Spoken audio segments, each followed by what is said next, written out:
Hey guys, I just wanted to pop on real quick and share, and this was the best way to do it. I wanted to tell about something that happened to me on Sunday.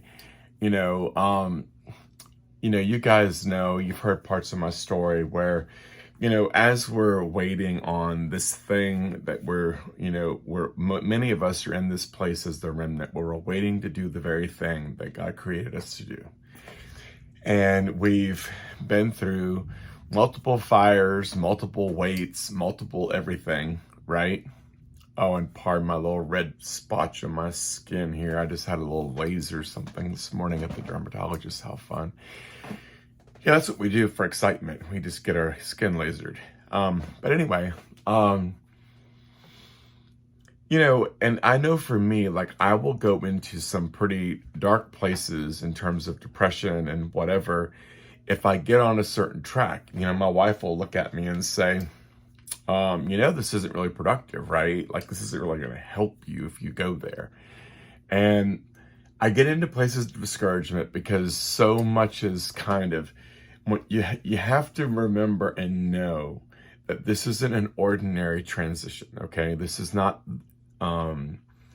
a transition into a new landscape. So this threshold that we're crossing, right, is a bigger threshold with a whole lot more on the other side of it than we've ever imagined. Because this is the one where so many things are moved forward into this time. It is the convergence of the ages of the church. Simultaneously, it's the convergence of the ages in our life. And for many of us, because you're prophetic and because you're a forerunner, there's a lot that you haven't experienced yet. And so what's coming is like deeply fulfilling, lots of suddenlies, et cetera, et cetera, et cetera, right? We know that. We've been prophesying into that for a long time. And so as we wait to see some of these things manifest, it feels like a profoundly lonely road at times. And we can oftentimes, I know for me, I can go back through, because I think the thing I was saying on the way to church on Sunday, and was because I was coming out of a real place of discouragement. And I was saying, nothing we do for the Lord is ever going to touch what he does for us, of course, right? But we're already righteous, holy, and all of those things in the way that he sees us. And I told him, that's your fault, right? You set that one up, that you already see me this way. So that was my joke with the Lord, because now I can tell you what my heart is when I'm pouring my heart out to the Lord. And you've already told us who we are. So when I remind him of things, it's just I'm being human with him. He knows me so well. He laughs at me a lot. And I'm reminding him the things that have been sacrificed, the things that have been lost, the things that have gone up in smoke, the things that have, how profoundly long the wait has been, with multiple battles along the way. And I'm just reminding the Lord, as if he doesn't know, right? Because we're waking the woke,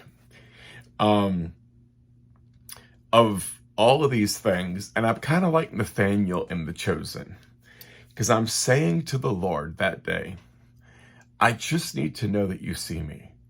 Because the perseverance part gets to be so grueling. And I can slip into a mindset, quite honestly, where I'm like, I don't want to do this. Like, I don't want the enemy to take me. I'm not giving permission for that. But I'll go into this place where it's like, the thing you're setting us up for is so much larger than us in terms of the mandate and the mission and the vision and the dream, that it's very weighty, okay? And it comes with all of this stuff behind it, everything that we've had the years that preceded this. So it's like we're waiting forever, and we know that it's huge, and we haven't really done the thing that we really feel like we're made for. So I'm always reminding the Lord that, like, this is like a big deal that we keep waiting, or that there's any pause at all, in the mix. And I'm reminding him of all the things in it, it's like, and, his humor with me is like, like he really does know the backstory. And I just said to him simply this, because this is what it boils down to. I said, I just need to know that as I know what I know about where this is headed, and as I know what I know about what it's going to begin to look like, that's going to be like things happening so fast, it's the Amos 9, your head's going to spin. Read that in the Message. And that while we're in this place, that you actually see me. Because I get tempted into a place of getting, and the enemy is good at this. I get tempted into either feeling sorry for myself, which doesn't last long because it's like, I know that's a victim place. I can't hang out there, right? Or wanting to somehow get offended with God, which I can't even afford. It's like, no, we don't do that. Like, I know it's not you.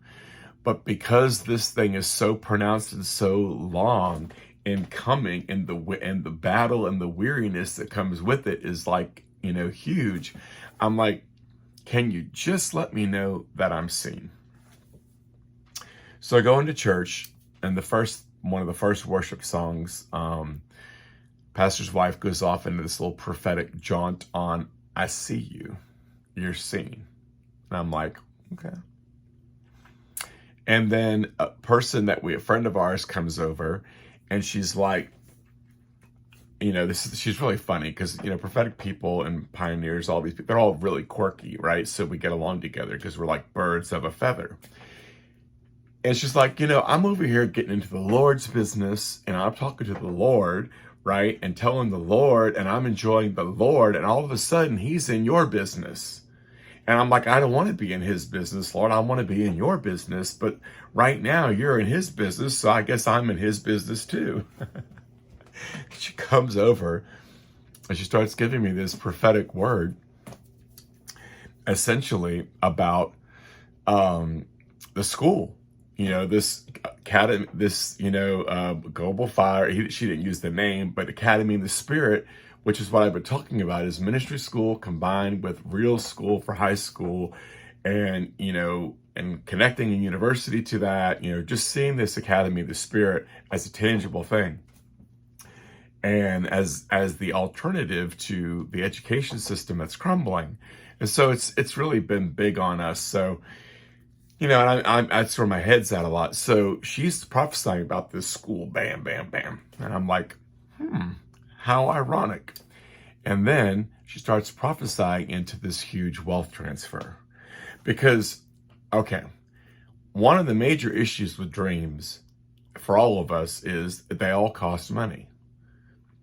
And so, if I could have the money that I make in my salary at school, and I had it in my bank account today, I would be gone tomorrow, which I'm going to be probably gone tomorrow sort of soon anyway. It's coming. I know it's coming.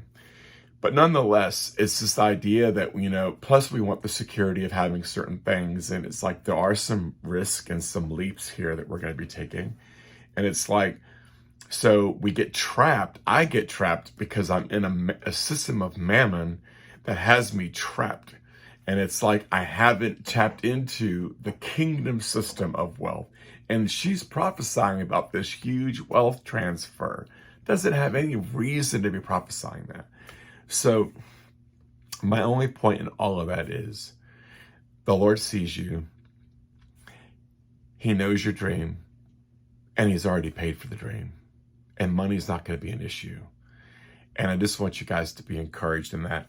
I'm going to post some things, because remember I said I want people to post something about their dream, a 2 to 3 minute gig. I have one that I recorded, and I'm talking during it, and I'm showing you a property. It's not necessarily the property. It may just be symbolic in all kinds of ways, but it facilitated what I wanted to say about the dream. So I'm going to post this first, and then that, and the other part will make more sense. And then I also have to just say, I'm so enamored with how we're interacting in that messenger group and the kind of stuff that's going on in everybody's lives. And it's like, there's more to share, but I have more for later. But I'm just kind of blown away at what he's done in our little tribe already. It's like it's all on steroids, which is one of my favorite sayings. So blessings, guys. Love you. And we shall talk more soon. All right.